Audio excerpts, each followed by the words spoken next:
Okay, good morning, everyone. Welcome to Department Heads. I had two requests to go first today, but Joan got to me first. So Joan gets to go first. Good morning. What's the word for you? A voice from the tail end of the alphabet. Thank you. I have a doctor's appointment, so that's why I'm asking to go first. Normally, I just say I don't have much to say and you can ask me questions, but this morning I do have something to say, and I'd like to go forward with it. If you go to the last paragraph of my report, I talked about the budget process for this year. And again, during the process is not a time to raise these issues, but we are after the budget process now, and I think it is the time to raise these issues. I was given a very hard time during the budget process, and I want to address why that happened or what I think happened. Basically, I felt, and I'm going to be quite plain spoken, that I was bullied and harassed during the budget process by the RTM Finance and Budget Committee. And I was told I had a meeting that, anybody can ask me questions all day long. I'm always open, my door is always open. But I was told that I had to change my numbers by the budget F&B committee from 300,000 projection to 500,000 projection. And I said, that isn't analytically sound. I said, I can show you in Munis, and I did, why I gave those numbers and what I expected. But at the end of an hour and a half explanation, I got, but Jack wants it. And I go, well, I don't care. It's not analytically sound. And I got the same response. The net change, just so you understand what this involves, the net change to the taxpayer between the 300 and the 500 was about $1.50 a month to a taxpayer. We're not talking huge dollars here. But this bullying happened regardless of that small amount that was going to make a difference in the overall tax scheme. They then proceeded to tell me that I should be investing, how I should be investing, and that I was underperforming because I was not investing in STIF. I have written a memo of why we don't invest in STIF. I'm not going in through all of it today, but I will tell you currently we have gotten a legal opinion on STIF, and one of the things that is a sticking point for me is that STIF now was a parallel organization. That's a short-term investment fund for those of you who are not aware of it. They can move money from their account or their business to any other part of the state government. There is a benefit for them doing that in that STIF is an enhanced AAA. Connecticut state government is an A1 on a good day. And so there's an arbitrage opportunity there. But I've gotten a legal opinion from Wayne and from our bond counsel that yes, they indeed can do this. And as we all know, these transfers could take place. So my money, your money, could go up to STIF and be lent out to another part of the government to pay their bills if they got in a bind. To me, that's a no-brainer. We're not going to do that. My goal is to keep our money safe. But that is yet another reason. The other reasons that I've mentioned in the past, and again, I'm happy to do it offline or in another meeting, talk about all the foibles of STIF. They lost a lot of money during the recession. We pulled all of our money out of there by the direct request of the Board of Finance. I have 3 chairmen of the Board of Finance, 2 past ones and 1 current one, who agree with this assessment that I've just given you. So I'm not speaking in a vacuum. But the F&B committee just kept harping and saying that I was underperforming, I wasn't doing my job because I would not invest in STIF, and wrote a whole analysis which they then published. They criticized my reporting to you and to others, and again, it's free speech. Anybody can criticize anything. We're public officials. That's part of the gig. But they wanted me to do a number of things in my report, and there are a couple of things like projected cash flows. There are a number of things that are wrong with that. Number one, I don't report to the RTM. They don't assign me work. Number two, it's not my job. They clearly don't understand what my job is. They're willing to tell me how to do it, but they did not understand what my job is because that's Jen's job. You know, I don't think Jen wants me doing her job. I do investing. Cash projection, cash flows is the job of the finance director, anything operational. A funny thing happened during this process, and this is the reason I'm bringing this to you today. Several of my fellow department heads popped down to my office. Now, I live kind of a solitary life down there. I'm doing numbers, I'm reading, I'm writing. So I'm not exactly the social haven of the first floor. But they popped down to just give me words of encouragement. And finally, I was a little slow on the uptake. And finally, I looked at one of them and I said, "This is just my turn to be harassed, right?" And they said, "Yeah." So this is why I'm saying it this morning. Can I handle any bully who comes along? Absolutely. I think any of you who know me know that that's not an issue. Should I have to? No. But there's a difference between me and the other department heads, and I realize that it is happening widespreadly, if that's a word, through the town. Department heads this is not my vocation. I'm here as a elected official doing a part-time job because I really like it and I'm good at it. But for other people, it's their livelihood. And they can't step up and say, so-and-so is bullying me or this is unfair because their lives are impacted by it. You know, I can get up and say this, and if it goes away, it goes away. But it's not fair to any of our department heads to be bullied. And the reason I'm coming to you is because we all report into you. I mean, I technically don't, but I'm standing here giving a report. And I think you need to protect your department heads against this type of bullying and harassment from people who shouldn't be doing this. Again, what would I like you to do? You're probably saying, okay, John, what do you want us to do? And here's what I'd like you to do. I'd like you to discuss this more widely at one of your meetings, have an agenda item. And then I would like you to sit with the RTM committee heads and say, this is a behavioral issue. Say, you can ask questions all day long till the cows come home, but you are not allowed to tell people how to do their jobs and to bully them into doing what you want them to do. And that is what I would like this board to do. And again, I rarely have a lot to say when I come up here today, but I did feel this was the time and place, and I did feel it was a place in front of the department heads because I think several of them have been impacted. Do I sit and discuss it with them? No, I do not. But I got the drift. I was a little slow on it, but I did get the drift of doing this. So that's what I'd like you to do as a board. Have I talked to the chairman of the RTM, the moderator? Yes, I have. I have done everything that I think I could do or should do, but I have a little quote in my office that says, evil prevails when good people do nothing. This sort of stuff goes on in the dark. The bullying, there were phone calls, threatening phone calls made. They showed up at people's houses who agreed with me. It was ugly.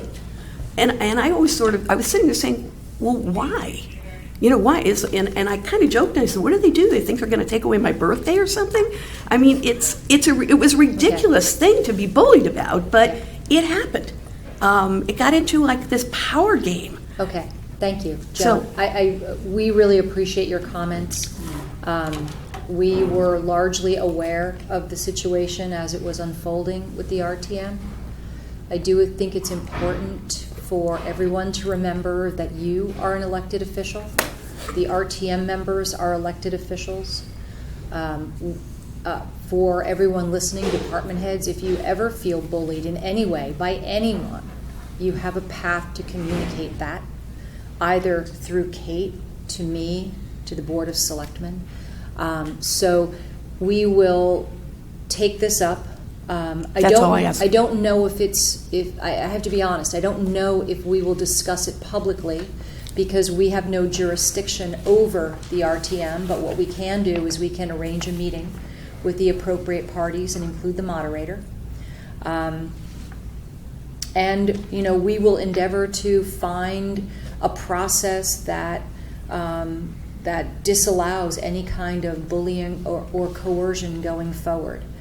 And I feel badly that it necessitated rising to this level.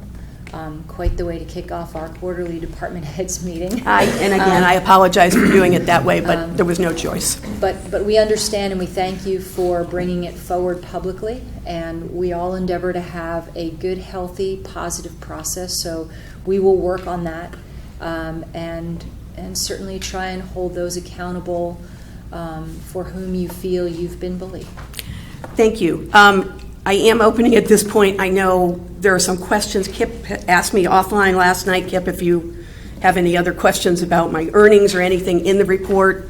Because I know you asked me last night, and we were going to talk about it today. So I think the only thing that I would add is I think the sort of the net from what happened during the budget process was you were encouraged to review your investment policy. That's really technically how any changes would be made to how you invest is through your investment policy. And if you could just share with us if that work has been done. The work is, I've rewritten it, and the draft is out. It was out to 3 people. Here's the irony of that. And again, I don't want to belabor this, but the person who publicly got up and said, I'll be a happy camper if she redoes her investment policy, has never read my investment policy, never even seen it. Okay? Kate and I wrote it 14 years ago, because she said, we need an investment policy. I said, okay, do you have a specimen? And she gave it to me, and she helped me, and I'm very appreciative, Kate. But it's 14 years old, and it has been rewritten. And as I said, the drafts are out. I haven't heard, I have 3 people I've sent the drafts to. Anybody else wants to see it in here, you can. Yes, I think we would like to see it. It's in draft form. Okay, if you want the draft, I can email it to Jamie, and but it is all done. As I said, I'm waiting for comments. I'm debating whether I should add another section on STIF and put a sublimit on what we will do with them. Right now, we de facto have a sublimit of $100,000 because, again, let me explain, all our clean air and clean water payments are done through STIF. We get our grant money in through STIF. I don't want to mess up the system. And $100,000 I think is fine. But the idea that our money can move to any part of the state government without our control, that's a no-brainer for me. So we may have other questions Sure. once we review the policy. I think it would be very wise to put comment in there about if there's limitations on STIF, and then I would further recommend that at the beginning of each term, that a review is done of the investment policy, just so that we don't, it might be the same from term to term, but we don't have 14 years go by where you or the next treasurer can't say it hasn't been reviewed. Okay, let me clarify one thing, though. The investment policy is not, yes, we need one because our auditor said we need one, and that's why we did it. But the actual policy is governed by the state, what we can and cannot do. It's governed by statute. So it isn't as critical as people might think in another organization, because I'm bound by that state statute 400. That tells me what I can and can't do. All right. Okay? Yeah. All right, thank you, Joan. Do you have other questions? Did you have a question? We do need to move on. We covered it last night. Okay. Just clarifying, just so I do have some preliminary numbers from, we're up to $767,460.90 on the general fund, and the total town funds are $1,026,853. And again, there might be 53 cents, $53.60, sorry. And there might be some more money coming in. So we have gone ahead. Next year's projection, I'm still comfortable with, because as you've all read, the Fed is going to be lowering by at least 50 basis points rates. So that's going to impact us as well. Yep. Thank you. Joan, thank you very much. Okay, next up, Jim Cameron. Thank you. Good morning. I'll be brief. Nothing really to add to the report that I submitted, aside from the good news that starting tomorrow we're going to be beginning construction of our fiber optic link from room 119 to our booth above the auditorium. This should be completed in a week or two and will allow us to then be able to go live on TV 79 from room 119 where we currently have built-in cameras and a rack, but no ability to be able to do a live meeting. So there's a lot of important meetings that occur down there, P&Z and such, Ox Ridge, Pear Tree Point, and things like that, that we would love to cover live for the benefit of our viewers. Now we'll be able to do that, and we're paying for that, most of it out of a grant that we received from Area 9 and some capital money that we also had set aside. Viewership continues apace. Vimeo still seems to be the platform of choice, and I included some stats in there showing the top-ranked meetings in the last quarter. Happy to answer any questions. Any questions for Jim? Yeah, Jim, on page 3, you mentioned these other countries and languages. Yes. Do you broadcast in those languages? No. What's going on? Facebook captures anybody that comes to the site and takes a look at things, and it just recognizes that they're coming from a foreign country. It might be people, Darien residents overseas who really want to watch a particular meeting or so, but I don't think we have a huge viewership in Eastern Europe especially. I hope. Azerbaijan, right. Any other questions for Jim? Jim, I just had a question on your Yeah. program guide. You mentioned that we attribute the enthusiastic and increased use of our program guide to continuing challenges in the timeliness and accuracy of the town web calendar. What's going on there? So our program guide goes out to 800 opt-in subscribers every week, and we get a 30+% click-through rate, which tells me there's a lot of people that really want to look at the program guide. And I can look at the analysis through MailChimp and see what it is they're looking at, what they're clicking through on. And a lot of them are clicking through on agendas of upcoming meetings or past week's meetings. The challenge I face every Friday when I put together the program guide is trying to reconcile the town web calendar of meetings that are coming up in the week ahead, and then looking at the Jeannie Folds from Parks and Rec's room assignments for the week ahead. And sometimes there are rooms assigned but no meetings scheduled, or sometimes there are meetings scheduled but no rooms assigned. Sometimes there are agendas posted, sometimes there aren't. I know FOI only requires, I think, 24 hours advance notice. But I spend a fair amount of time trying to, contact chairs of committees and saying, are you really meeting this week? I see you have an assignment of a room. You usually meet Wednesdays at X o'clock, but I don't see anything on the town web calendar. And they usually get back to me pretty quickly. Some of them less so as well, too. So I think and this is not my job because I'm just trying to run the TV station, but I think that there's a problem in terms of reconciling the division of responsibility for who's responsible for the town website, who's responsible for assigning rooms, Donna keeping an eye on whether agendas are posted and minutes are posted as well too. And there are, for example, not to pick on them, but the Darien Police Commission, I've never seen an agenda posted on the town website. Board of Education's meetings are scheduled on the town website, but their agendas and things are only available on their own website.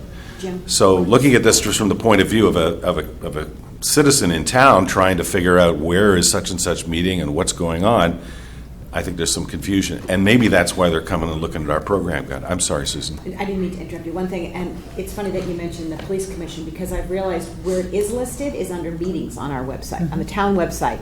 If you go to the column that says meetings, then you can click through and find the police commission because I've seen that they had meetings and thought, oh, what's on their Right. agenda? So it is a little bit more, it's a few more steps, but Right. It Well, is on I'm there. glad you know that. Now I know that as well Yeah. too, and I will sharing information. endeavor to, but it shouldn't be that hard to figure out.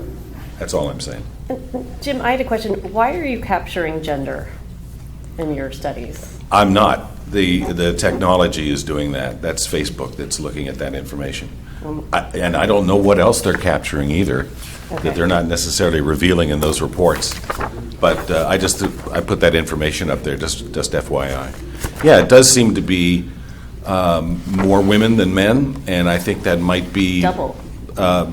It may be the interest in the Board of Education and what's going on in the schools, and moms who are more concerned with community than dads who may be on the road or, working all the time. But it's just an interesting fact. Yeah, I would, from my perspective, and we can talk about this offline, it would be more interesting for me to understand from an age perspective if they also capture that crazy data. Yeah. Which would help us to know, okay, so we have certain age demographics that are looking at TV 79. How do we Right. reach the rest? I will, it does, that bar graph from Facebook does show ages The 13 to age. 17, 18 to 24. So the predominant audience, 36% is 35 to 54. Yep. Okay, Women. Cool. And it's twice as many women and men. Okay. There you go. Fun with numbers. Any other questions for Jim? Okay, thank you very much. Thanks for letting me go. All right, we'll go back up to the top. Tony, Assessor's Office. Coalition wants to do also. Oh, did I know that? I think she said something. Sorry, Tony. She said. All right. I think, I know. Oh, I'm sorry, I didn't know you needed to go, but yes, you. please. So when I submitted my report, I thought it appeared a little drab, so I decided to pop it up with some color on the back. I've included the calendars for the 3 traditional summer day camp programs that the Youth Commission sponsors. In addition to the report that's submitted, I neglected to comment on the support that I received working with the Human Services Department in reviewing scholarship applications. And numbers were down this year in terms of requests, but we do have quite a number of individuals in the community who have financial need, and we're grateful to partner with Ally in reviewing these and being able to award scholarship funds. Any other questions for Alicia? Busy season for you. Yeah, it's great. It's been great. Good. I'm glad the rain stopped today. So am I. So are they. Any questions for Alicia? No? Okay, thanks. Have a Thank great you. day. Okay, Tony now. Thank you. I'll even be more brief. I've given you 12 bullets on my report, opening with the Board of Assessment Appeals hearings. Went very well in March through April, and we finalized everything on time. You should be very proud of the volunteers on the Board of Assessment Appeals. They gave due diligence, especially in this year, for the revaluation. And the highlight was the intern that you offered me. He serviced us all well, reconciling a lot of information that we generally put on hold. I put that on the last bullet of the report, so it was very helpful to have a summer intern for those couple of weeks right after school. Okay. And I'll welcome questions. I may have asked you this in the past, but do we ever see an adjusted grand list after all of the proceedings? Yes, that Okay. goes over to Jen prior to the budget. It's an Okay. intricate part of the budget process that filters through. But then I would assume we still have appeals in court, Yep. correct? Okay, Yep. all right, That's available too, so I'll forward that over to, I think Jen and Kate have that. okay. Good. Any other questions for Tony? Tony, 185 hearings. How does that compare with the last reval number of hearings we had? We generally average over 200. I think we average about 240, so we're under that about. That's good. Tried to do a little more exposure this time. I reached out to the Chamber of Commerce at a couple meetings this past year. Very transparent. Tried to open it up the website a lot more. So we did a lot more with your efforts too, and some of the assistance that we had with outside consultants that helped finalize the final values. Good. So we had over 650 sales on 6,100 parcels. So to have 10% of the population have turnover over 18 to 22 months Yeah. only complemented my ability to Yeah. define the values. So That's pretty good. well. Questions? Thank you, Tony. Great, thanks. Okay, buildings, Pete.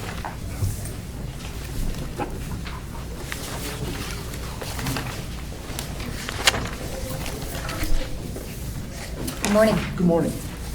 As you can see by my report, that construction is still pretty healthy in Darien, and it's pretty much across the boards.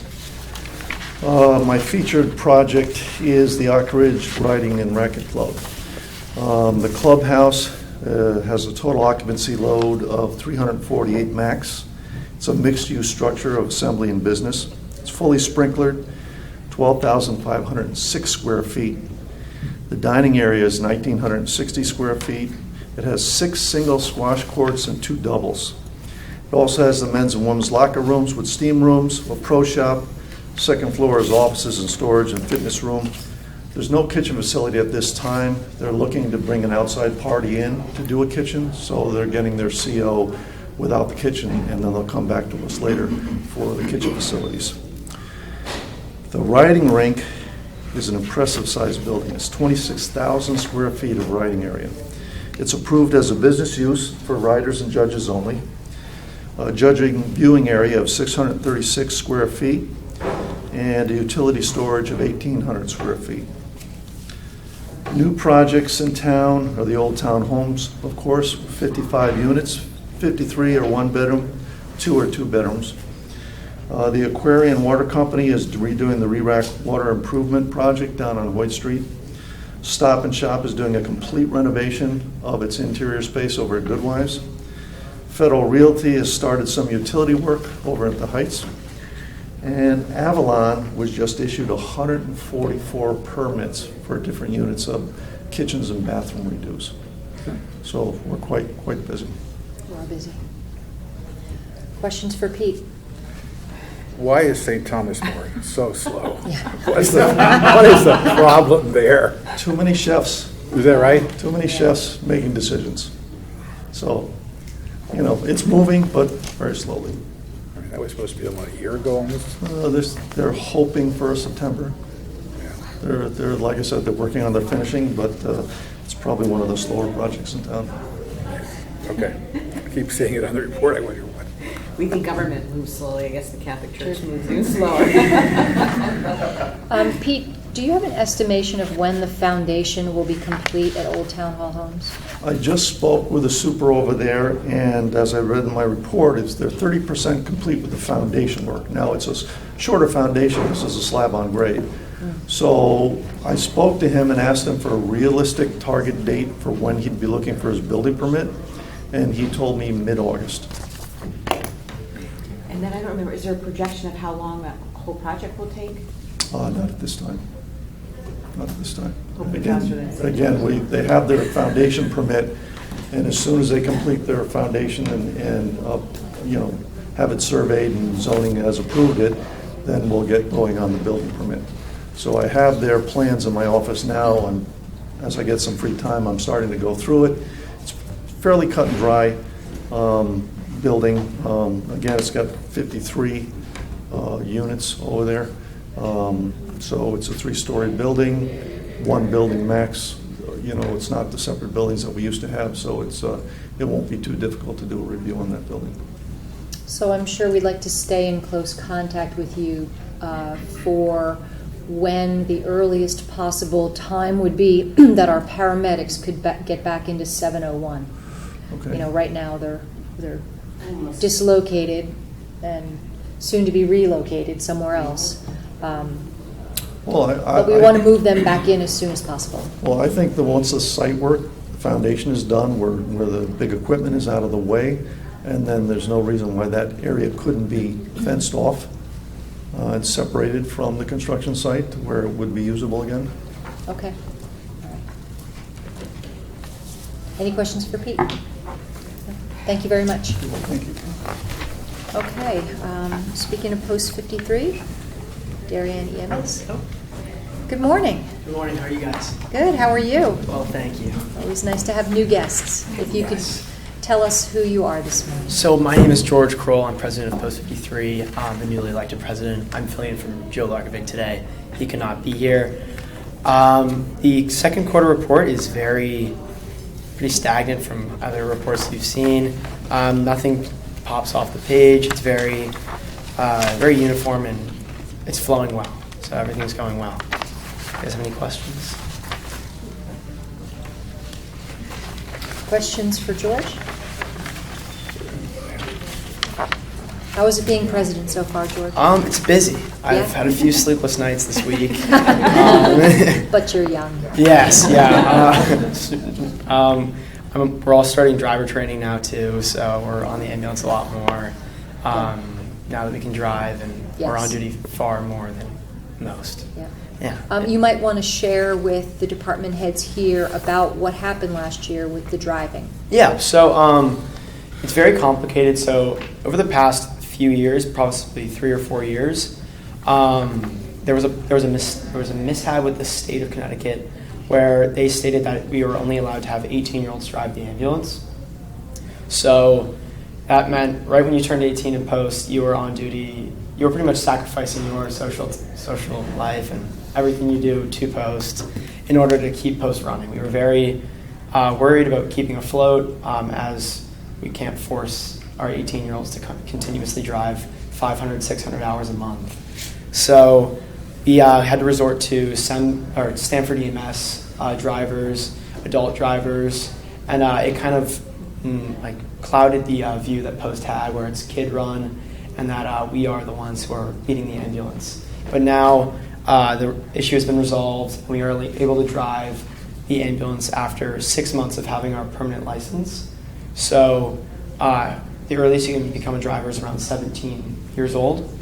So now we're getting all of our 17-year-olds who are fully equipped, starting to drive, and it's exciting because now we're finally saying farewell to the adults, and now we are taking over again, which is great. And but they're still there to assist us in anything we need. And we have to give a shout out to our state reps for helping with that. That was a Department of Labor ruling that now allows 17-year-olds to drive the ambulance. Yes. It was. We were all very, very happy. Yeah. One thing I have to just mention is that our active membership is a bit low. It's about 20 or 30 short. We have incoming members in grade 9 coming in now. So this report was made previous to their entry. How's that going with the new ones coming in? They look very small. They're young.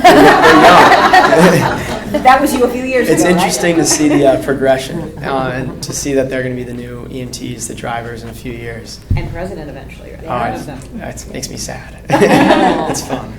Mark. Yeah, I have a question. It's an interesting graph on the back. Title, Fractile Light / Siren Response Analysis. Yeah.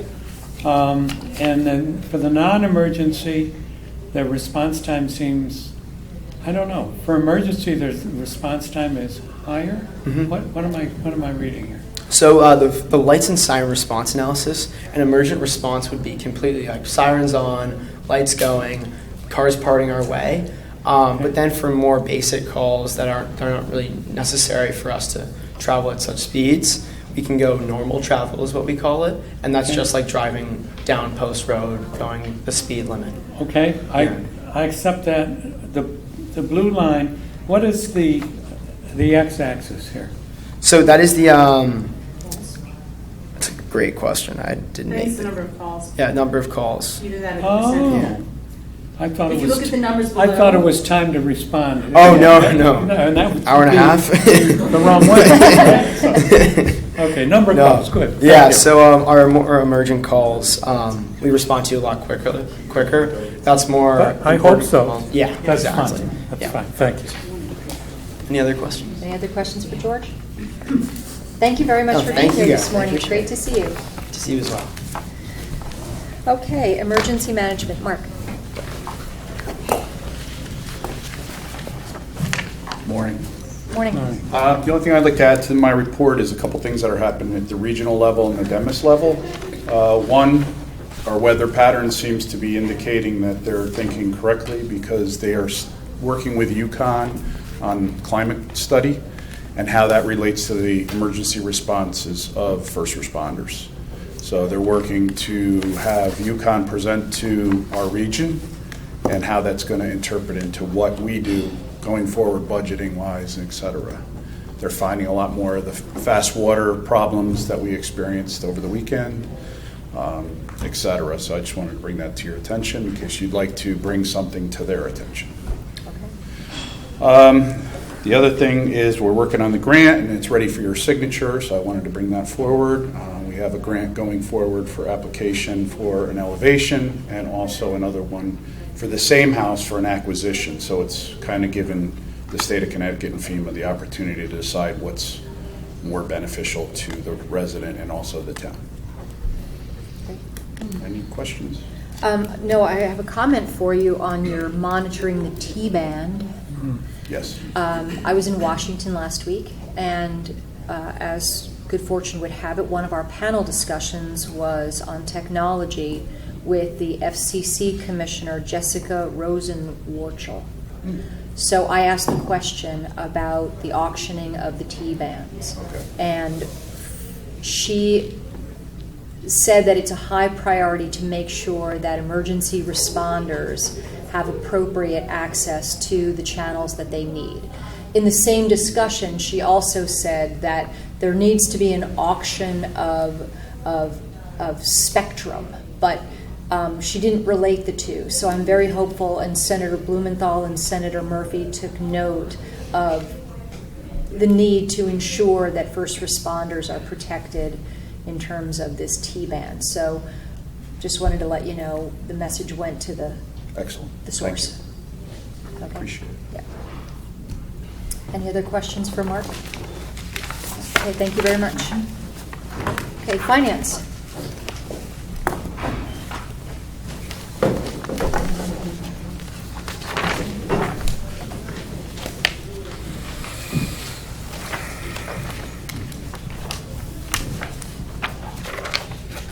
Good morning.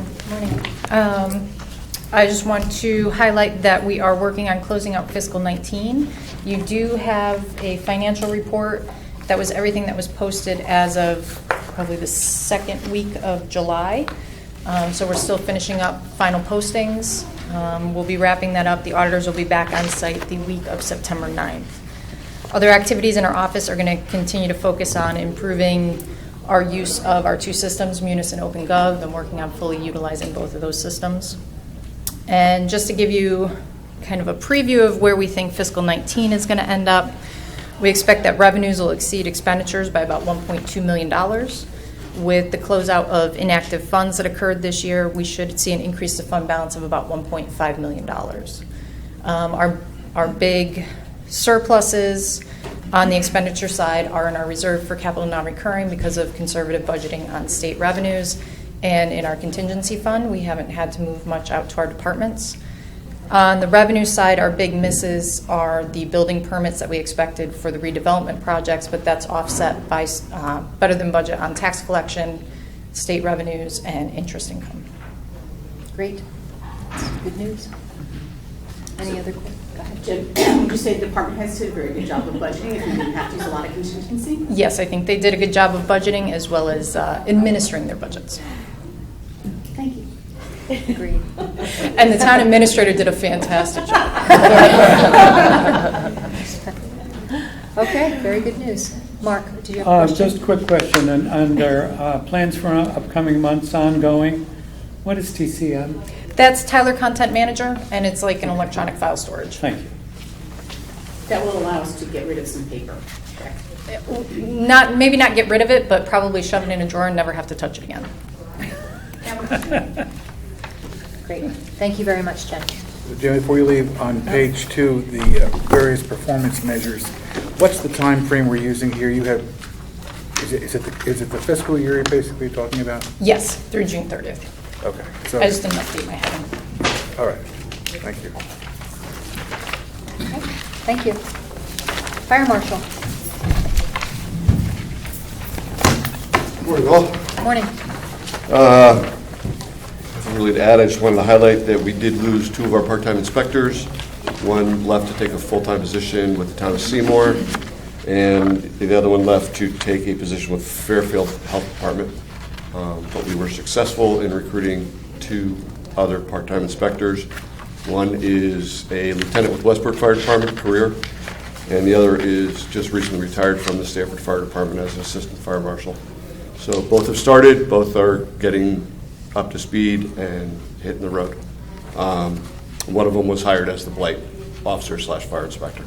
So he's already attended his first blight meeting, and he's ready to get through all the outstanding cases and start a process. Good. Any additional questions for Bob? Yeah, Bob, on the first page, the fourth quarter revenue, 55,000 versus 9. That's basically due to increasing our fees? No, that was two projects. That was, I believe it was the fees for Avalon's permit for their renovation and for 719 Post Road, the old town hall homes. Okay. So yeah, some projects that came in that, more projects that we had this year than over last year's quarter. Thank you. Okay. Thank you, Bob. Health. Good morning, David. Good morning.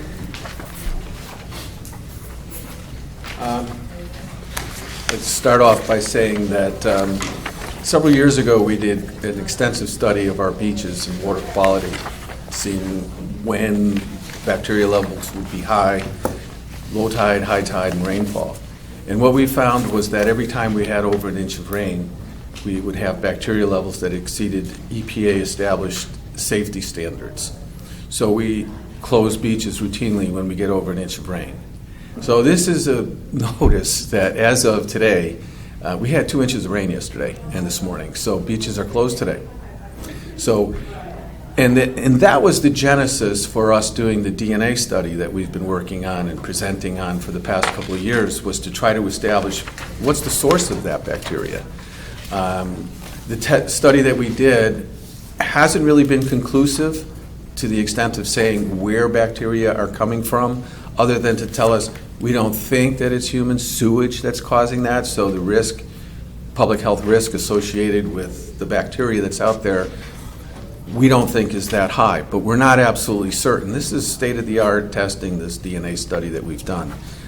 When I recently presented at the National Environmental Health Association annual education conference, after our presentation, I had a lengthy discussion with an EPA representative acknowledging the need to expand that kind of testing and make it be more available throughout the country. But at this time, it's still in its infancy, and it's very expensive to do. But I did want to take this opportunity to publicly state, today, unfortunately, beaches are closed. For swimming, parks are open. Yep. David, I have one question, and I think I've asked this in the past, but I don't remember the answer.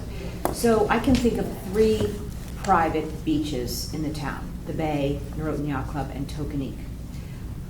When we close the public beaches, are those 3 entities also notified to close their beaches, or how does that work? It doesn't. We have not been in communication. We don't routinely test those places. We put on our hotline that our beaches are closed. The conditions that, like, say, for Tokenique, and we also will periodically test at the Y, at the dock at the Y in Holly Pond.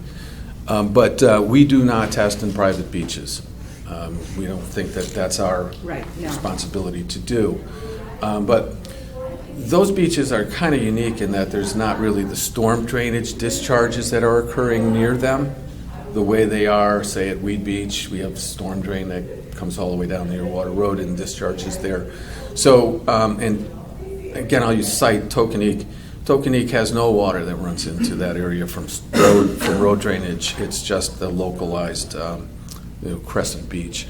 But no, we do not test the private beaches. Yeah, I didn't think you tested them. I just didn't know if you notified them that you were closing the town beaches. No. And I just thought it would be good to sort of bring it out to the public. I thought it was interesting that there's this Vimeo presentation on your website of the Fight the Bite, talking about ticks. I know there's a lot of, concern in town, amongst families with, kids walking through the parks and all that. Can you talk a little bit? I know that the town does testing. Can you maybe publicly say how? Right. I'm glad you brought that up because we had an excellent presentation done by the Connecticut Ag Station scientists and a doctor who treats and responds to Lyme disease at the library a couple in May. Yeah. So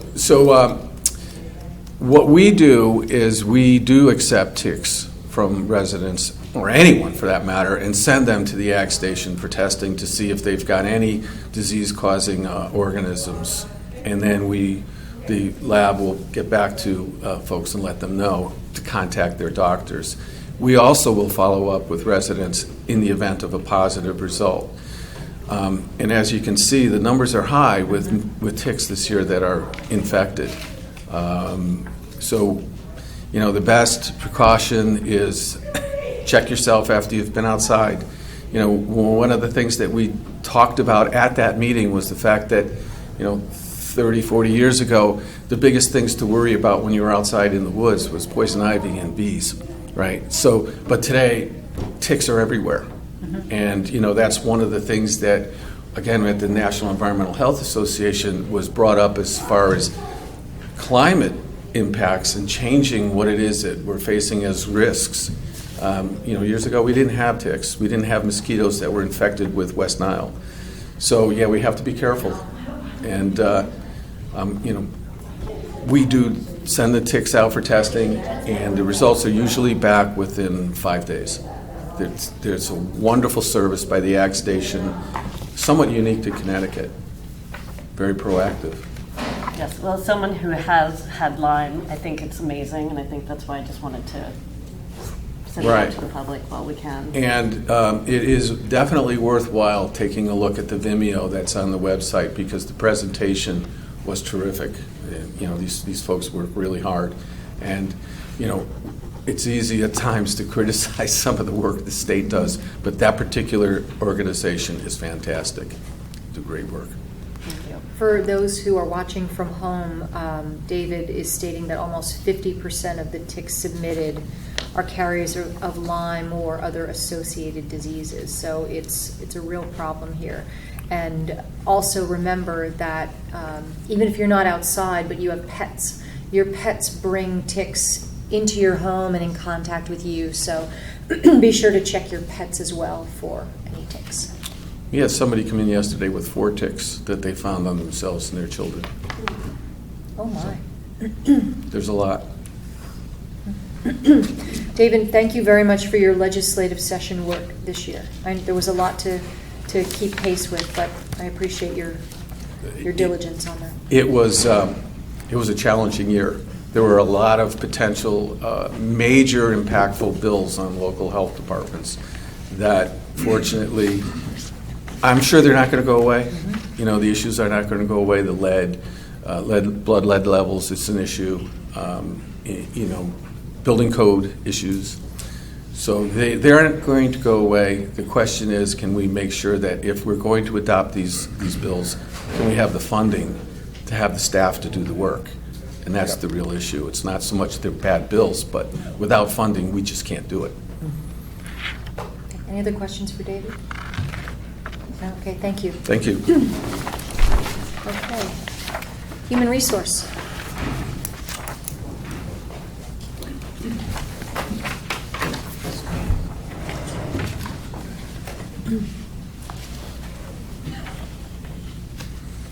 Good morning. It's been a busy time for Human Resources. We have open enrollment that occurs in May, and some of the work continues into June for benefit changes for employees that take effect on July 1st. So that was a busy time. We had new benefits offered to some of the bargaining groups, and the benefits included a new vision plan and an enhanced dental plan, and we had a lot of enrollment in that, so that was a busy time. We just got beyond that. New insurances are effective, so that's kind of behind us now. And recruitment has been busy as well. As you heard from the fire marshal, we hired a couple of new part-time fire inspectors. We hired a laborer in parks maintenance. And we also have recruitment ongoing right now for 3 telecommunications dispatchers. And that's to staff a second shift over at the police department. That recruitment process is a little bit involved because it also involves testing, and we expect that we'll be doing hiring for early next fall for those 3 positions. There have also been a couple of retirements in the police department that you're aware of a sergeant and a captain, as well as the chief's impending retirement, and that causes a lot of activity in addition to processing the retirements, it creates promotions. So far, it's resulted, I believe, in 5 promotions, and there will be more as Don Anderson assumes the chief position in September. So that will be a little domino effect as well. And that's all I have. If there are any questions. Thank you. Are there any questions for Lori? Yep. Okay, thank you. Thank you very much. Okay, Human Service. Good morning. Yeah. I don't have much to add. I did mention in my report about Operation Fuel again, and we started our program. The summer program started yesterday, and I think by the end of today we will have exhausted our funds, which is $2,000 for these 2 months. So we're feeling that. So I wanted to take this opportunity to ask if people would consider at the bottom of your Eversource bill, you have the option to donate $1 a month. You can sign up for that, and that would be very helpful because it's a very essential program to our clients. Something to consider. The 16 residents of Old Town Hall homes, we continue in regular contact with them. We have meetings down at the Senior Center, and At Home in Darien comes also. They're happy to see progress is underway. We get we're inundated, as I've mentioned before, with calls almost daily, people calling, inquiring about senior housing in Darien. So hopefully that will open up fairly soon and see what happens. We'll have to be in contact with the Darien Housing Authority and ask them to come back in at some point for an update. Certainly an update on when they plan to open the wait list. Yes. Because we get calls in our office all the time as well. Allie, thank you for starting the small town directors meeting again. It's been wonderful. We've met twice now, and we actually have to kind of cut ourselves off because after 2 hours we could keep talking all day. And it's been great. There's about, I think it's 8 towns, different directors, and it's just wonderful to put our heads together, brainstorm, collaborate. We're all educating each other about different things that we do. So And far, so it's good. Based on population size, town population? Pretty much. Fairfield's a little bit bigger, but it's mostly the smaller towns. Yeah. I had a question. So I think it's great that you've got the PTOs involved for your back to school program. Curious as a mom at home school, because I have not noticed any sort Maybe you can help of us. incentive to add to this fund when I sign up for my kids' school supplies. Why is Homes not involved? What can we do? We've reached out to all the schools, so I'm not quite sure. Diane Barson spoke to them. I forget the reason why. I think it might have been too late that they've already processed the whole back to school. We do ours in the spring. Yeah. Right, everyone does it in the spring, like kind of by May-ish. Yeah. But hopefully next year we can get them on board. This is the first year that Royal's on board, so it was originally Tokenique, because I reeled them in because my kids were there. And then, it was a little peer pressure, but, and then Hinley and Oxbridge, and now this is the first year for Royal, so hopefully Holmes will be on board next year. And what about Middlesex, too? I mean, Well, they don't have as big of they don't do the back to school, so this is when they pre-order their school supplies, for the fall, and I don't know if it's a big. I did do that for my daughter who's a rising 6th grader, so I'm okay. just curious. Well, we can reach out to them too. What we could do to sort of advocate for these schools to, I mean, if it's just a little box and donating. Yeah, it's like a check off, like $5, $10, whatever they want. Those forms are pretty quick and easy, as I said. Yeah. So It's a I good think idea. it would be We will. great to get everybody on board. Is there anything that you need in anticipation of your back-to-school program this year? Right now, we're asking for larger size backpacks for middle school, high school kids, like the ones they have at Costco, like large, pretty much blue or black. And we can always use gift cards to Kohl's, because that's what we're giving the kids, a $30 gift card so they can get shoes. Or a gift card to Walmart, because we do supplement the kits that we give them with some things that aren't involved, that aren't in the kits to begin with. Great. Any other questions for Allie? Is there any, you mentioned the small town directors meeting. Give us a sample of some kind of new idea or shared idea that came from that that's quite notable. Well, a couple of us didn't know that there's actually a program through the Department of Agriculture that gives seniors, depending on their income, vouchers for the local farmers market. Thank you. Oh. Yeah, I wasn't aware of it, and neither were a couple of the other directors. Unfortunately, I reached out to the person in charge, and they said there's a wait list because they've already exhausted their funds for the year. But so each senior can get, I think it's $18 a month to go spend at the farmers market, which is a bonus to our low-income seniors. So we're hoping to get some of that funding next year. Interesting. Okay. That's a great program. Yeah. And if we can't get funding from the state, maybe it's something that we want to consider in some way offering here. Yeah, I think it's a wonderful idea. Okay. Good. Thank you very much. Thank you. Information technology. George, good morning. How you all doing? We're good. How are you? Very well. Good. Just a brief summary. Summer's always upgrading time, so we're upgrading still the PCs in town. The servers are being upgraded, some of them, between our assessor's department and our COTS, which would be town clerk. What was it? Wi-Fi around town, some of the areas in town hall. Basically, that's it right now. Any questions? Yes, George. What's up?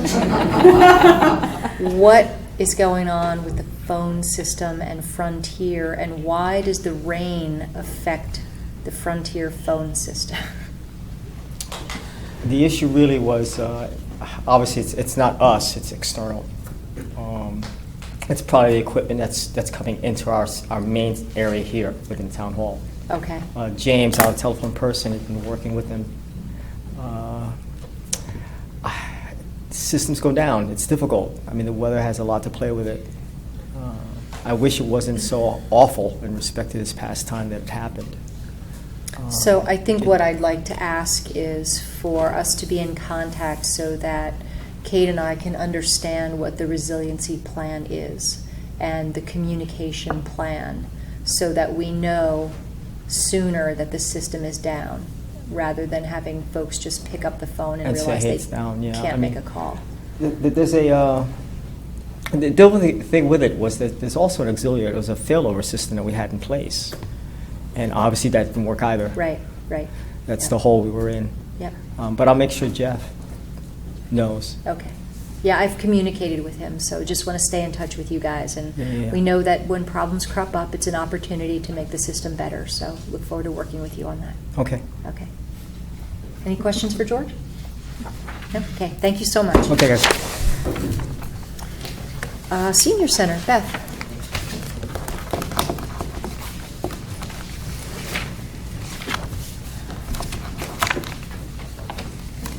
Good morning.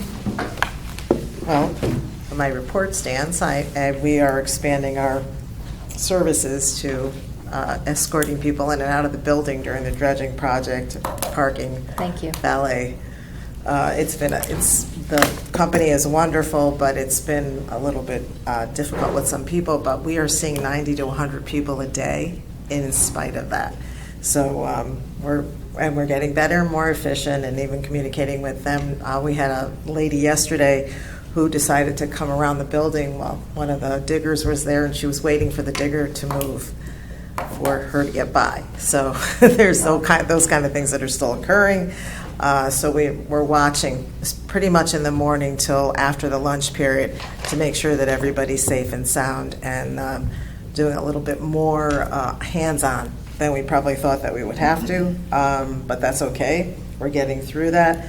We're also in the middle of training ourselves right now, the myseniorcenter.com, which is a database that we're going to be using, so you're going to see a more sophisticated, refined statistics. After we get trained. We're going for our second training. We're doing it online with them on this Thursday.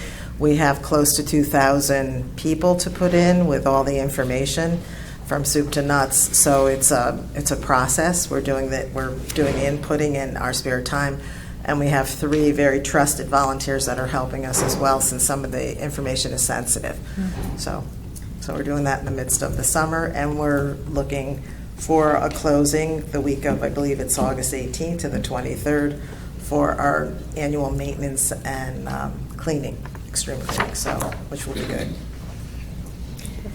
Beth, I hear the karaoke was a huge. It was such a huge success. It has to come back again, and there was a lot of fun had. So we're missing entertainments this summer, but we need to do that to keep kind of the environment a little bit more limited in terms of traffic. But this is wonderful for us to know.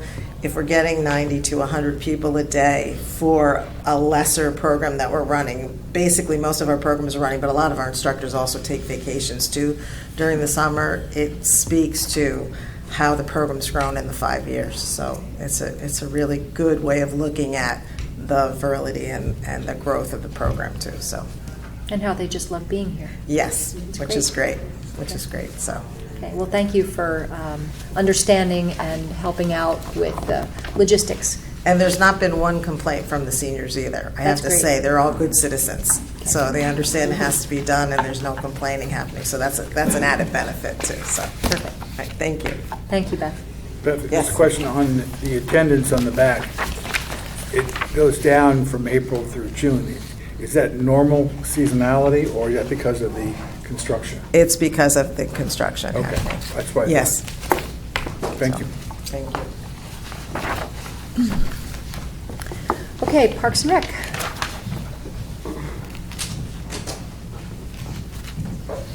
Good morning. Good morning. I only have one thing to add, that in June, our Parks and Recreation Commission has approved a smoking ban in our parks, and that went into effect on Friday. We've listed on our website, we've done an email blast, and we're working on signs for this week. That's all I have to add. Is there, I mean, that's a very sensitive issue. How will that be enforced? I've talked to the police department about it, and once signs are up, and that's the best we can do, like with any type of rules or regulation. Yep. And our lifeguards will know, but they're not going to, they're not going to go after that. But I don't think that there's an enormous problem right now but it's been happening throughout the state. We think it's a good thing, especially near the playgrounds, and keeping our young lungs healthy. So it's just, I don't think that we're going to have much problem with it. Great. It's a good move. But as you can see, we've been quite busy. And I will say a nice shout out to the Parks and Rec Commission, as well as the Pear Tree Building Committee, for doing such great work with the projects that are going on right now. A lot of time behind the scenes. Yep. Yeah. Love this global motion at Cherry Lawn. Go check that out. Yeah, I What would is have that? gone back when I had kids on it, but it was just installed. Does it move? It does, it Okay. spins. It spins, and so you can go inside of it? Inside and a double layer. So We're gonna go you can go try on the it. outside, on the bottom, and then there's a tarp, and on top of the tarp too inside. So it should be quite fun. Great. Okay, because it's been in the media, an issue, talk to us about our faux geese, our faux swans. Are they working? Sorry, Pam, sorry.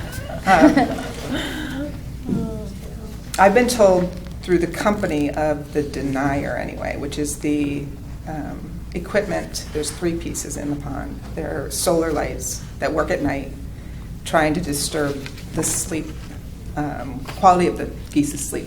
Apparently they don't like it, and eventually they'll move away. But because we started later in the season, the owner has said that we have to be patient to see some results. Now, based on the director in Newington, they love the product. They've gone out and bought more for different areas of their parks. So, I'm hoping with time we'll see some results. Every time I've gone past Tilly, I have not seen them in the water. Because of, again, we got the swans in there now. So, of course, they're supposed to be the same thing. The director in Simsbury has purchased the swans. They've been very effective with their pools and ponds. So again, I think with time, we will see if we have results. If we do not, we will, again, as I've talked to you and Kate during my budgeting process, that we'll continue to look at other mechanisms and before we opt to go back to the expensive route, if we choose to do that. Any other questions for Pam? Do you know if the geese are nesting, or are they transient? No, I think they're nesting. They've nested. There's a way to handle that. Is there, I hate to say it. From but what I hear, at again, least- I don't know for a fact, but from what I hear, they have. I mean, there's been babies out there. Is it still an accepted practice to addle the eggs? I believe that this company that the town has used over the years has done that. Okay. Not under, Not while under- I've been yes, here. okay. Are we But- doing it now? No, because we're not using that company. Okay. We're not And is using- it the same company that has the dogs, or Yes. a separate company? Yes, from what I understand. Okay. In the past. Because you've had the running of the dogs for about 20 years. Yeah, okay. So we're trying to find out if there's other solutions may work. Yep. I appreciate that. That's where I am. Has there been any indications of use of the paddle courts now that in the spring and summer? In terms of renting? Yeah. Yes. Oh, yes. We've been busy. Although the numbers show a slight decrease in the renting, we've been very busy with the rentals. So people are playing in the spring and the summer? Oh, well, there's 2 days. No, the rentals that I just referred to are for other events in terms of parties or graduations or renting it. Jim Coughlin has started a program for Tuesdays and Thursday nights because now with the LED lights out there, they're on timers. Right. So he's opened the courts Tuesday and Thursday nights for play. Anybody showing up? I'm not certain about the numbers I'd there. just be curious as to whether that it really expands the season or not. Right. I'll get back to you on that. All right. Pam, can you just give us a quick update about I guess the playground at Weed with the water? Someone had asked me about that, and I really wasn't sure what to tell them. My plan is that we will purchase the part that's been giving us trouble one more time, have the equipment fixed for the rest of the summer. But we have, last year it was a case of the part as well as the weather in terms of the rain and the use of the water in terms of turning that off because we were limiting the use of water in town. But it was also the part keeps breaking. It's like a $750 part, and we're at the point where do we keep doing that because it gets clogged with sand. It's been challenging, but I know it's very dear to the playground and to the kids. So we either will assess the rest of the summer, and then we'll either look to remove it and get something better, and we haven't looked at any other pieces of equipment. So perhaps there's something better out there that is less challenging. And that's a play item. That's not just a keep cool Mr. No, item. it's a play item, but kids love water. Yeah. They like to play with the water skirting out, but Sure. it's right in a sandy area too. So the sand is, that's part of the fun of that play unit too. So I think it has to be assessed. I don't know how old it is. I assume it was put out there when the playground was built. So maybe that's a good 10 years. 10 years. So it looks like it could be time to replace it. Or maybe a splash pad someday, which would be A splash pad solution. would be fantastic. I don't know, matter of fact, I went there to assess that. But in that particular area, a splash pad would be difficult with the sand. Yep. We'd have to find some other area that we could put something there, but I think that would be phenomenal. So sort of piggybacking on that, with the Wee Beach Trail and the project going on there, are we talking about putting together a committee to discuss that project? Or is that something that's staying sort of in-house with you? We're staying in-house. I think what we decided to do is the foundations would be the applicants, similar to Diller, the Diller pathway. We will be involved, we will be working with them, but they will be the applicants of the project. Therefore, at the end of the project, it will be donated back to the town. Okay. Yep. Lots of good stuff. A lot of good stuff. Any other questions for Pam? No? Okay. Great, Thank you very thank much. you. Yep. Okay, planning and zoning.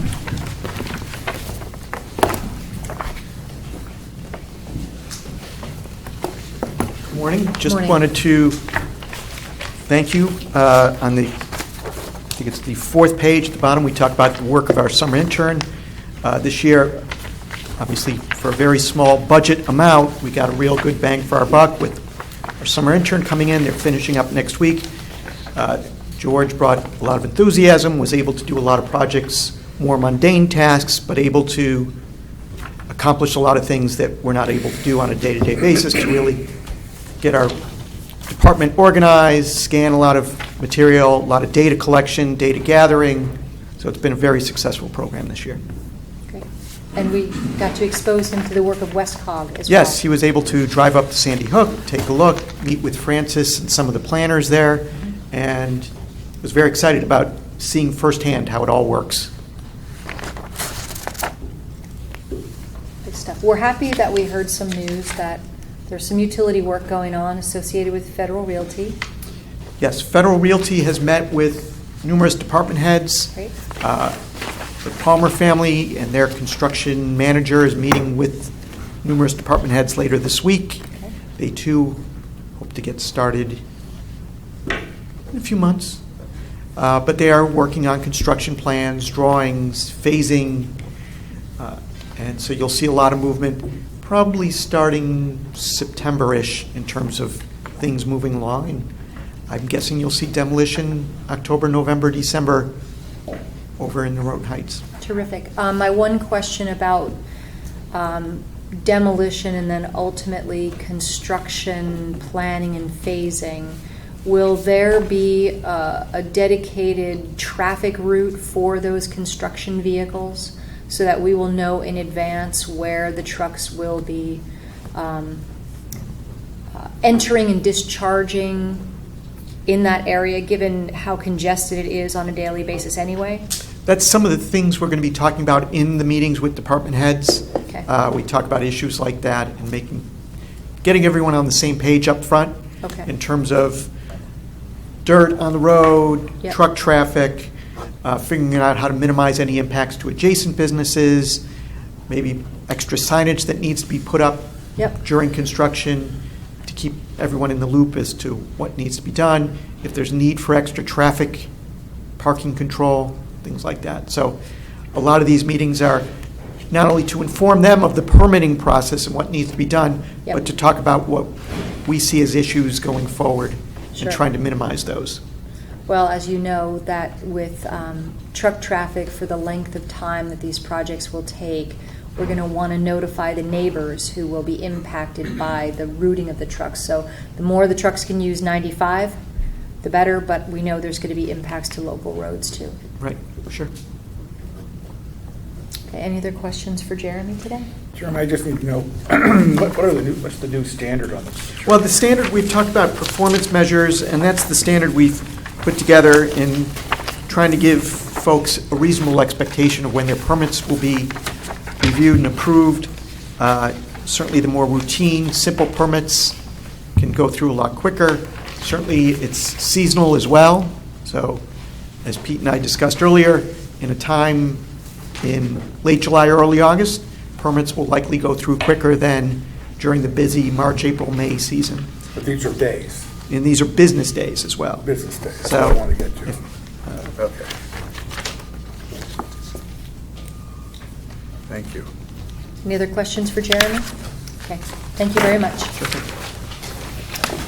Police, good morning. We have Captain Marin with us this morning. It's nice to see you here.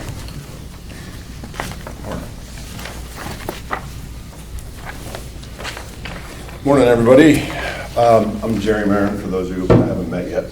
First-time visitor, go easy on me. Thank you for having me. I'm representing Chief Osborne, who is away on vacation, so I'm happy to be here. As Lori kind of stated, we are going through an exciting time in the police department, a lot of change, a lot of movement, several promotions. It's a little bittersweet with the resignations of some of the officers that are leaving, that have been here for an extremely long time. But we're happy to welcome Don Anderson as our new chief in September. I don't have much more to add to the report that Lieutenant Aaron Zulu prepared. We are currently going through an entry-level testing process to hire another officer. Lori also mentioned the process is underway for the 3 civilian dispatchers. Looking forward to all those implementations. I looked at the future initiatives that were listed here, and in the third quarter, beginning of the third quarter here, it seems like we've touched on a couple of them already. We've established a new SRO for the middle school, which we're happy about, beginning that new program. And also, promotional interviews for the rank of sergeant and lieutenant captain have already been established for the first 2 weeks, beginning of September, I think. So in the vacancy of Chief Osborne leaving, we're looking to even have more internal activity and promotions. It's caused vacancies in a lot of our specialized units. So we have new officers joining those teams, which is exciting opportunities for them, and we're looking forward to getting them all up and running. We welcomed a new officer at the beginning of this month, Bryce Brown. He's an officer from former officer from the Bethel Police Department. And as you all probably know, we continue to send messages out to the town to remind them to keep their cars locked and take their keys with them. I'm actually going to talk with Pam after. Maybe we can use the swans to kind of get people, scare them into locking their cars and taking their keys. But other than that, I welcome any questions, and I don't have much more to add to the report that's already done.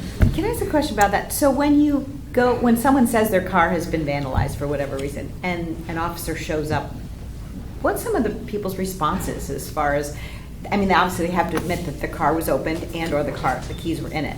Does it faze them at all, or are they just, what are they not Phasing, getting? no.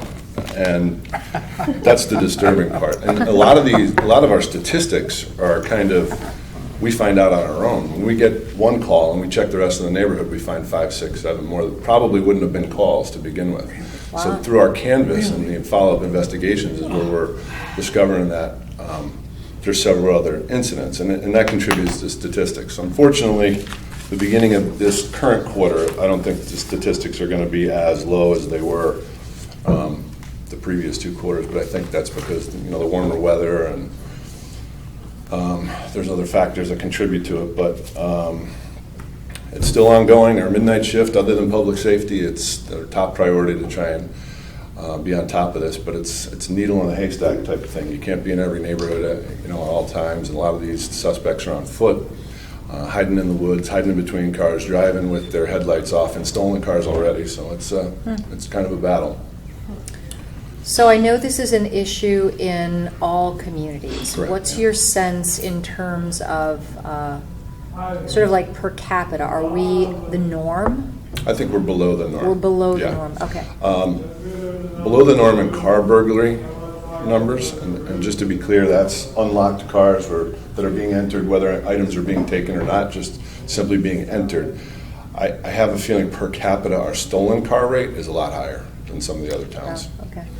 All right. So that means more keys are being left in cars. And what people don't realize sometimes in some of the higher end vehicles, which we see in town here, when the cars are locked, their mirrors fold in.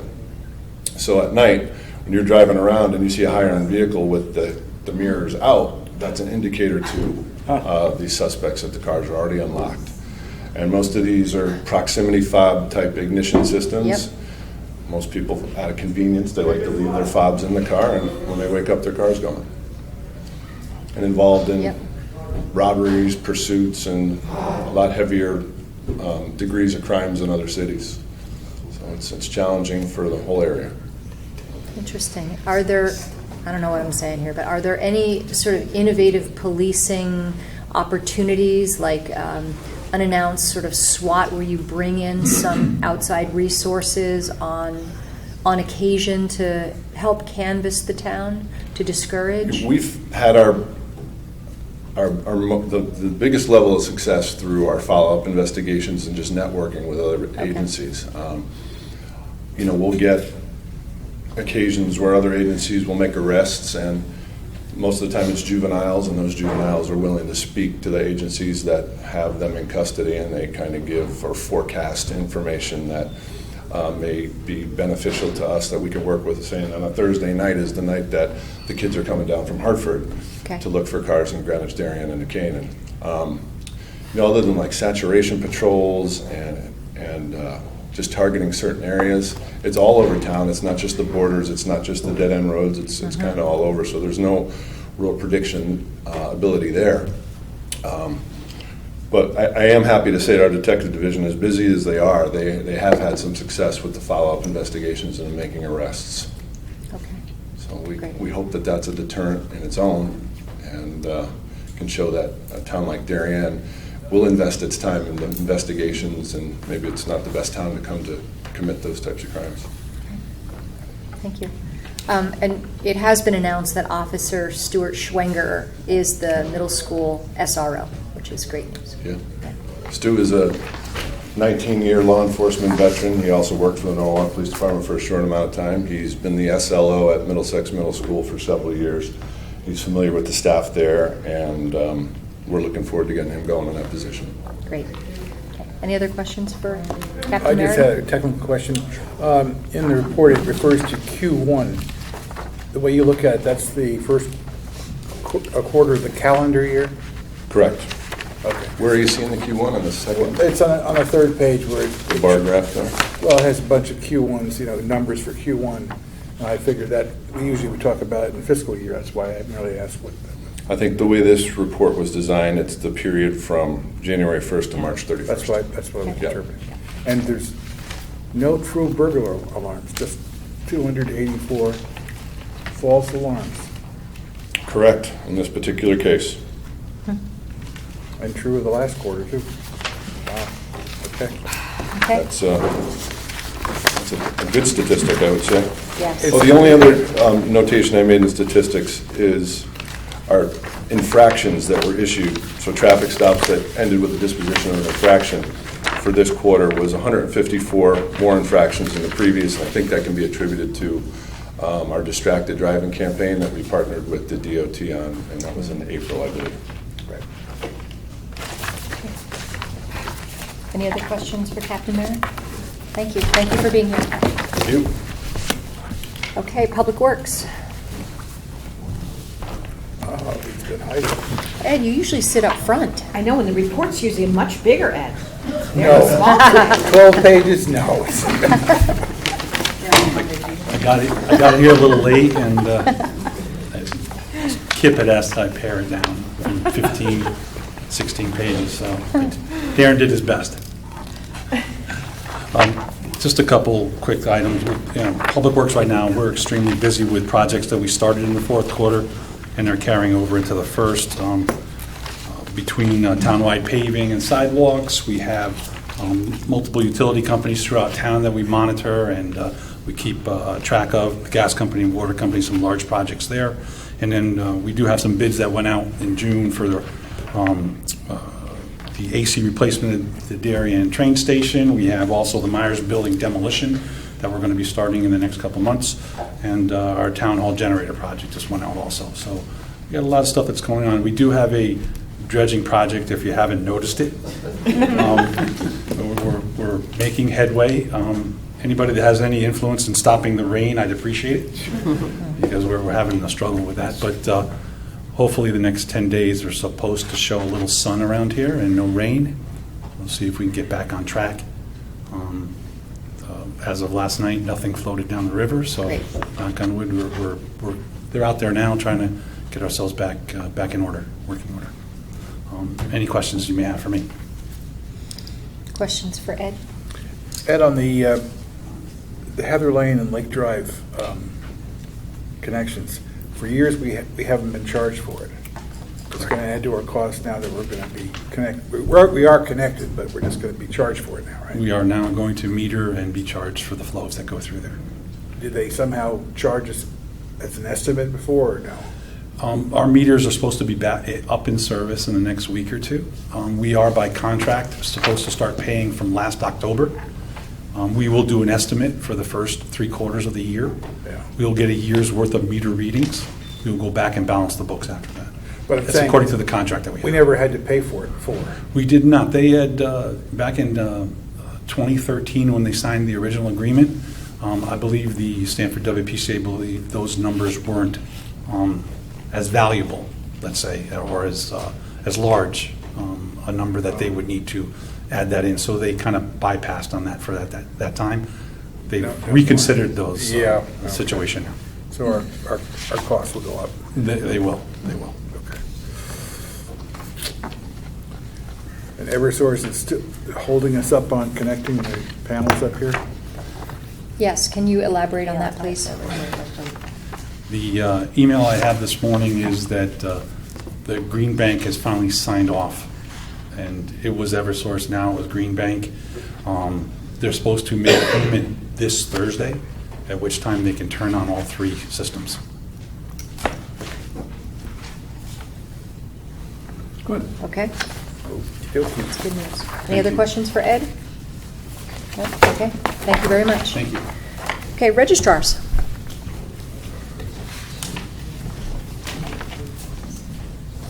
It's just registrar this morning. Okay. Good morning, Susan. Good morning. So, it's pretty quiet.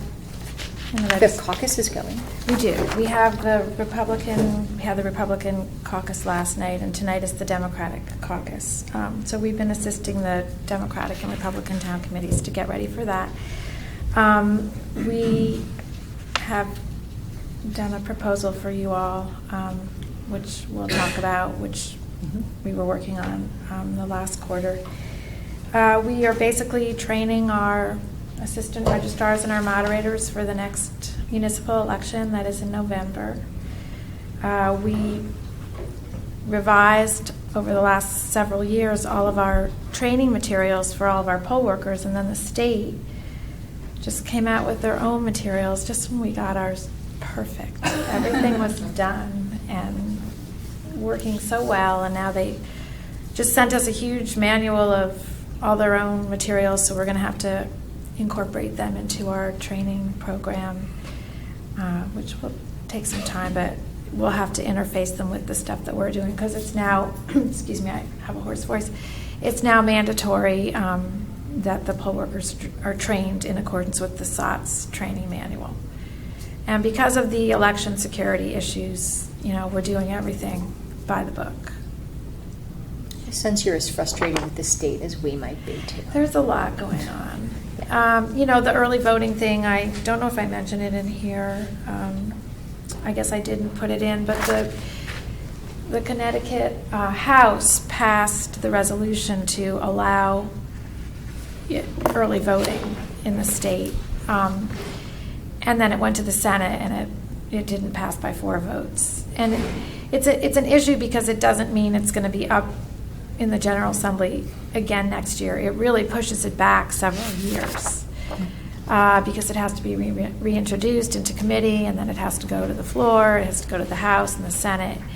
And we're looking at probably a 2023 vote that'll be a question on the ballot and probably not be implemented until 2024. Well, that's a long way away, so we're a little frustrated by that, but we'll see what happens. Hopefully somebody can reintroduce it and it can get on a faster track, but I'll let you know if that happens. Okay. Other than that, we're getting everything ready, and next year will be the bear. We have 3 elections next year. This year's easy. So if you have any questions. Questions for Susan? We have mandatory training of our assistant registrars now. So they've started training at UConn. Okay. And I have not taken my certification exam yet, but I'm studying for it. So okay. That's it. All right. Thank you very much, Susan. Thank you. Okay, tax collector, Kathy.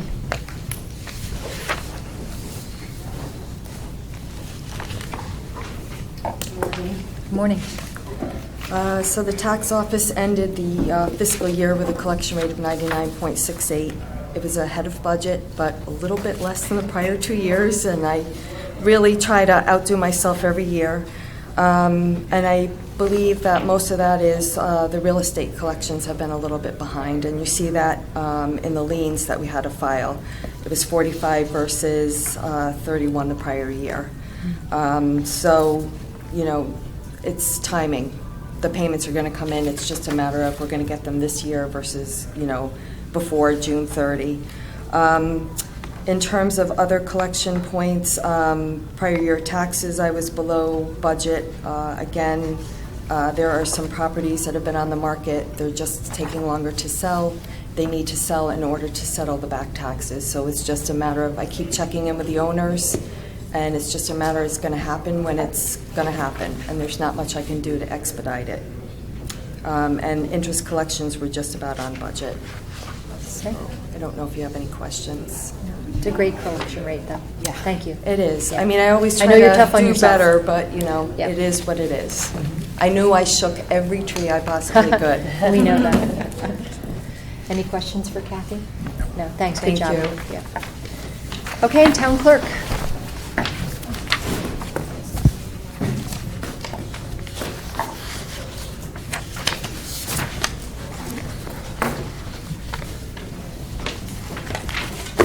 Good morning. Good morning. And I really have nothing to add to my report. Kind of speaks for itself. The RTM was pretty busy. And this is your last Next quarter, last. next one. You'll be here for the next one? Good. Okay, great. You're always welcome to come back. Yes. Thank you. So excited. Does anyone have questions for Donna? No? Okay. Well, thank you very much, Donna. That ends our morning. Thank you very much, everybody. Have a great day. And if you would, we're going to move quickly into our Board of Selectmen's meetings, so we appreciate a quiet exit. I know. I might. Yes, yeah, thanks. And I might get pinched with my time because Kate and I have an 11 o'clock meeting, so I'll perfect. Okay, thanks. Sure. Okay, thanks, Jerry. Thank you. Yes. Short break? Sure, absolutely.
Regular meeting of the Board of Selectmen for Tuesday, July 23rd to order. Please join me in the Pledge of Allegiance. I pledge allegiance to the flag of the United States of America and to the republic for which it stands, one nation, under God, indivisible, with liberty and justice for all. Thank you. Any public comment this morning? Seeing no public, we'll move on for Selectmen's report. Just a couple of things. According to the Darien Town Code, the first selectman appoints hearing officers to hear appeals of parking violations, false alarm violations, and snow removal citation violations were they to be issued. We desire to streamline this process by appointing a group of 3 hearing officers that would hear appeals for any or all of those situations, as opposed to having them dedicated to one particular set of violations. And we'd like to set up a regular monthly, one time per month meeting schedule where anybody that has an appeal knows when those meetings are and can come and appeal their citation. So I'm asking for volunteers. We have a couple people who sit in that capacity right now. We'll be reaching out to them to see if they want to continue, but we'd like to augment that and get that new procedure in place. So anybody that's interested in taking a very small role, volunteer role with the town, to be appointed as a citation hearing officer, please contact the First Selectman's office. Excuse me. Would that imply someone be a lawyer or? No, there's no prerequisite skill other than common sense and good judgment, and the ability to look at the fact patterns of citations and make a reasonable determination. On behalf of the Board of Selectmen, we want to welcome Nancy Coughlin as Person to Person's new CEO. Nancy is a Darien resident and founder of the Push and Pull Parade 15 years ago. For the last 7 years, she served as the executive director of Neighbor to Neighbor, a Greenwich-based organization dedicated to providing food and clothing to low-income families and children. We look forward to working with Nancy in her new role at Person to Person. And as I mentioned in department heads meeting last week, I attended a series of conferences in Washington, D.C. The first conference was the Northeast State Leadership Day at the White House. And the areas of interest were community revitalization and the administration's designation of opportunity zones throughout the country. Several of those, I want to say that Connecticut has about 72 opportunity zones. There are none in Darien, but there are some in our neighboring communities of Stamford and Norwalk. And there was a panel on infrastructure. We also heard remarks by Larry Kudlow, Assistant to the President for Economic Policy and Director of the White House National Economic Council, and U.S. Department of Commerce Secretary Wilbur Ross. And then days 2 and 3 were spent at Connecticut Day in the Capitol, hosted by Senators Blumenthal and Murphy. And we heard very informative, detailed panel discussions on trade and tariffs, technology, healthcare, specifically focused on the opioid crisis, and congressional oversight. That's it for me. I just came back from vacation, so I'm going through email, regular mail, trying to get caught up on some things. I did have a good conversation with Craig Flaherty. He's helping us to prepare well, he's giving us an estimate on the cost to prepare bid specs for the parking lots at Highland Farms. And also I have been in discussions with the Darien Fire Department about the possibility of relocating the paramedics there during the day, moving them out of the post for the time period where they can't be at 701 Boston Post Road. So I think they have a few more questions, but so far it seems positive that we may be able to, they may be willing to host them. That's great. Thank you. You triggered my memory on something that I want to mention publicly. Tonight at 6:30, I'm meeting with the Fire Commission at the Darien Fire Department to talk about the use of the audible horns. And I welcome any of you that might want to join. We have to be sure that we don't have a quorum, though, of the Board of Selectmen for that meeting.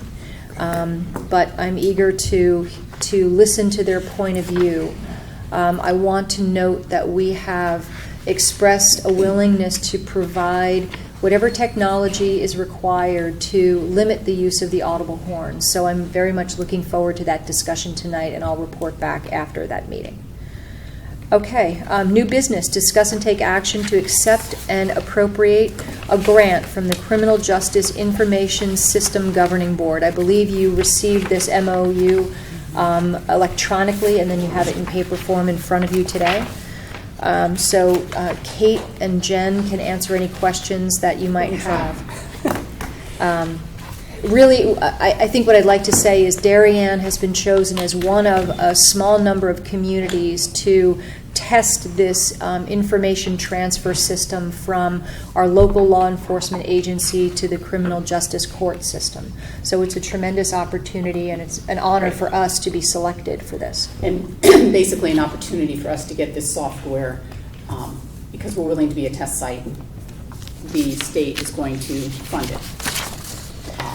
And my understanding is that if it goes well, everybody's going to have to be doing it. So this is a real opportunity for us to get it early and free. And free. Yeah, free.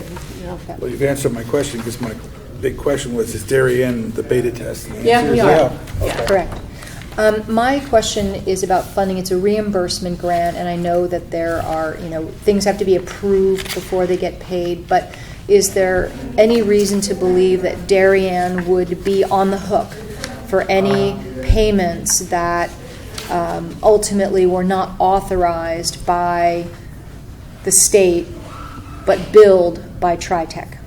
There's no reason to expect that. Okay. Do we know how long it will take to implement the project? I didn't see that in here. No. Not When this went to Board of Finance at their July meeting, Chief Osborne and TJ Moore were there.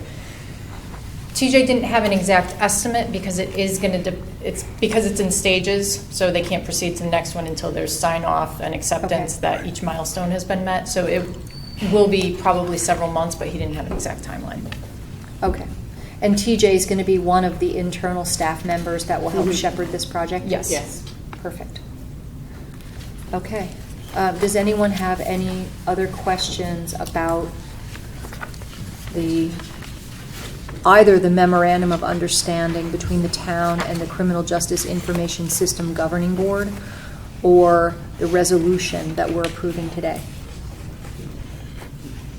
I guess the only risk is that obviously TriTech, whatever they do, it has to work. It has Right, to pass correct. the test. Yep. At each stage. Yep. And if they don't make it work, we don't owe them the money, and then the state doesn't reimburse us. Right. Okay. Worst case scenario, it's time utilized to build a system that doesn't actually go forward, right? Yeah. Which would be unfortunate, because I know it's going to take a lot of time of our internal staff. Okay, if there's no other questions, then with your permission to waive the reading of this resolution, may I have a motion to approve the resolution of the Board of Selectmen of the Town of Darien accepting a grant from the state of Connecticut and appropriating funding for a records management system for the Darien Police Department. This grant is in the amount of $451,000. So moved. Yep. May I have a second? Susan? All those in favor? Great. Mark? Do you have a question, Mark?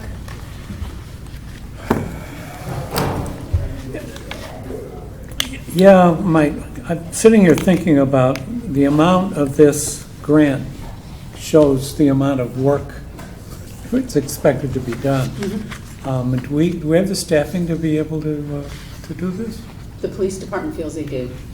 They are very much looking forward to this project. Okay. They've made no indication that they would need extra staff to execute this grant. Okay. Okay. I'm fine. So And by the way, I did vote for it. Okay, so we have a motion by Kip, a second by Susan, and unanimously approved, correct? Yes. Okay, thank you. Okay, discuss and take action to approve proposed changes to the bylaws of the Darien Boat Club. Three's a charm, I'm hoping. We want to thank everybody for your input. Tom Lochtefeld was very accommodating with our requests, and you will see the new wording of Article 6 under Executive Committee, Section 2D has been clarified, along with the other changes that we had requested previously. And it now reads that the Executive Committee shall review and vote on all applications put forward by the Membership Committee, instead of the former old language of pass on applications, so it adds clarity to what exactly their role is. Okay? Are there any further questions about the Darien Boat Club bylaws? No. No? Okay, if not, I'll entertain a motion to approve the bylaws as amended. Susan moves. May I have a second? Second. Thank you, Mark. All those in favor? Great. Thank you.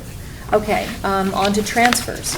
Okay, so the first one, as was mentioned in the department heads meeting, we recently had a new officer start. He had formerly been a Bethel police officer, and state statute allows, when you poach an officer with less than 2 years on the job, state statute allows the town to recoup some of the training costs, 50% of the training costs.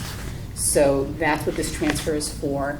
I will say that the chief did a good job reviewing what the town of Bethel was trying to charge us, and making the case that some things were not appropriate training costs. And we went in, and he had spoken to me, and I had spoken to Jamie before the offer was made to the officer, because we knew it would be a cost of the training, but still feel that this is less expensive for us than hiring somebody brand new, putting them through the academy, and the benefit is we also get this person pretty much right out on the streets. They've got to learn some Darien, protocols and streets, but they're right out there on the street. We're not waiting 6 months to get them working as a police officer.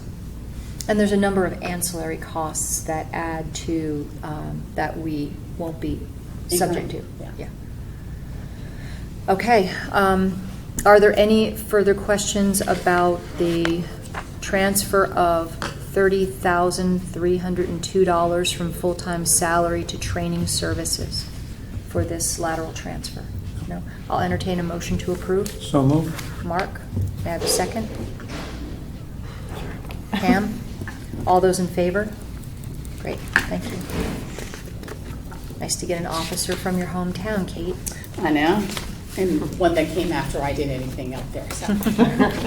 Okay, transfer number 2. Okay, this transfer is to fully fund all the salary accounts resulting from union increases from settlement of contract. It is something that is planned for when we budget, and we have to move the money later after the contracts are settled. Okay, so this is a transfer from employee salary set aside of $166,180 to the various funds on the back of your memo. And the bulk of it is to the police department. Yep. Are there any questions about this transfer? Was the total accrued leave that they took, the 26.8? That is going to relate to anybody who left employ and had retroactive. So if we, listen, I don't know for sure. I'd have to ask Jen that. Unfortunately, she's left. But that should be, there's a separate one for accrued leave redemption that's related to people who are still employed. But we have some people who, like Sergeant Macuzzi, who was entitled to retroactive pay and has since left. So I'm going to assume it's related to the payment to him. Okay, because I was going to ask on the first page, that people had it because of the 1-week change in payment. People could use the possibility of buying. Yes, that is what it is. I'm sorry. No, that's all right. With moving to arrears, we offered people the opportunity to sell us back a week's vacation time to keep their paychecks whole in that week. Right. And so that's what that's. That's what that number probably is. Okay, because I just asked the question. Yeah. Thank you, Kip, because totally. That's all right. The sellback. So, how does that portion, the 26,814, relate to the next transfer that we're about to? It doesn't. It's independent thereof. This is union. It would be the police union, right? And the town hall. The next one's for the non-union. It's like the next one is something different. I'll explain the next one. The next one I know. Okay. All right. So, are there any additional questions about the employee salary set aside transfer of $166,180? If not, may I have a motion to approve? Pam, may I have a second? Kip. All those in favor? Thank you. Set aside must have been good. So now we have employee benefits, a transfer from medical insurance to accrued leave redemption of $60,940. Right, so every year we budget a certain amount for accrued leave redemption for employees who, when they terminate, are due vacation pay and in some cases a portion of their sick pay. We just make an estimate. We don't usually know who's going to retire, so we don't have a calculation. So we had 6 separations this year, and 2 of them were police officers long-term that had significant payouts. So this is on top of the amount that we had already budgeted for the for accrued leave redemption when people terminated. Okay. Are there any other questions about this transfer? But you also had the 30. You also had people who were doing the sellback. Correct. Second paragraph. Yes. Yes. So okay. But in other words, you budgeted plenty. We budgeted a certain amount every year for the redemption. We do have one employee in the town hall union who's still, by virtue of years ago, we put a provision in there that they could sell back their time. And once they made that first decision to sell back their time, they always have to sell whatever's in excess of, I believe it's 2 weeks. Every year? Every year. Got it. Yeah. Okay. Long-term, Jen and I would like to reduce our obligations in this regard, which would mean some current payout. Yeah. Where we'd have to, you know, rather than having somebody here, like somebody like me who's been here a long time, if I were to retire, I'd get a significant payout. We'd like to reduce that prospective payout to some of our longer-term employees because they're earning it at today's dollars and getting it paid in dollars 5 years from now. So we'd like at some point to reduce that cost, but haven't gotten there yet. It's a worthy objective. Yeah, some of it's getting an agreement with unions, and some of it is getting the Board of Finance to agree to finance for non-represented employees. Okay, so may I have a motion to approve a transfer from medical insurance to accrued leave redemption of $60,940? So moved. Kip moves. May I have a second? Susan seconds. All those in favor? Thank you. And emergency medical service transfer. This is to cover our share of the paramedic services contract. We have Stanford EMS is guaranteed a certain amount of money. What they don't collect through billing, we have to cover. And I believe, I don't know if she put in what the original, what the actual budget was this year.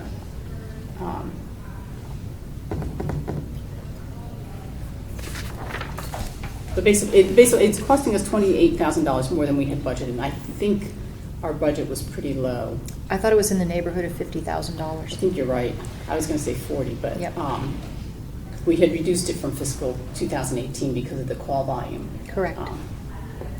And it's good to be reminded that the system that we have here, although we guarantee Stanford EMS essentially $400,000 a year, $100,000 per quarter, because we allow for post 53 to bill the patients, our obligations are much more that's not the right English, are reduced versus other communities like ours that pay that lump sum of $400,000+ to their paramedic providers. So I think the system is working well, and this is a minor charge given looks like it's a lower number of calls. Yeah. It's been a cost-effective way for us to provide the service. Correct. So it's really $28,000 over a $400,000 bogey. We had a $400,000 commitment. Yes. Yep. And we're out of pocket all of $28,000. No, we're out of pocket more than that because we do budget a certain amount. Oh, okay. And that's where I believe it's in the range of 50,000. Okay. Sorry. It would be 50 plus. Yeah. Yes. Yeah.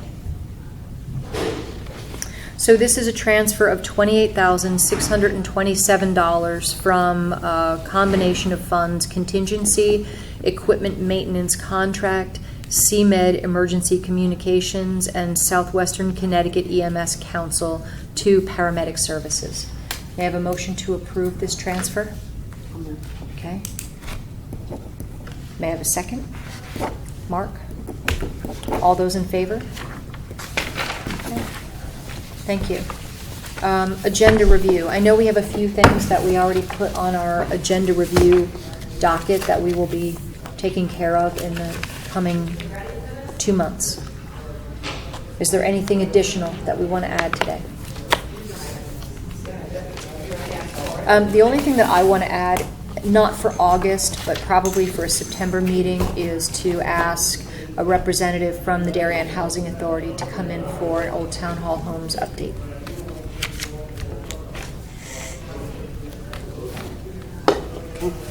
Anything else? I'm still interested in the progress on the Norotan Heights Railroad Station. Remember, we're going to have Ed come in. I think he agreed to come in September. I didn't want to forget it. Yep, perfect. Yep. He has a lot going. Because he'll come in with sidewalks too. Yep. Yeah, but he also wanted to wait until we were at a certain point in the design process. Yep. But we'll make sure that happens early in the fall. Okay, hearing no other agenda items, I'll entertain a motion to adjourn. Susan moves. May I have a second? Pam seconds. All those in favor? Great, thank you.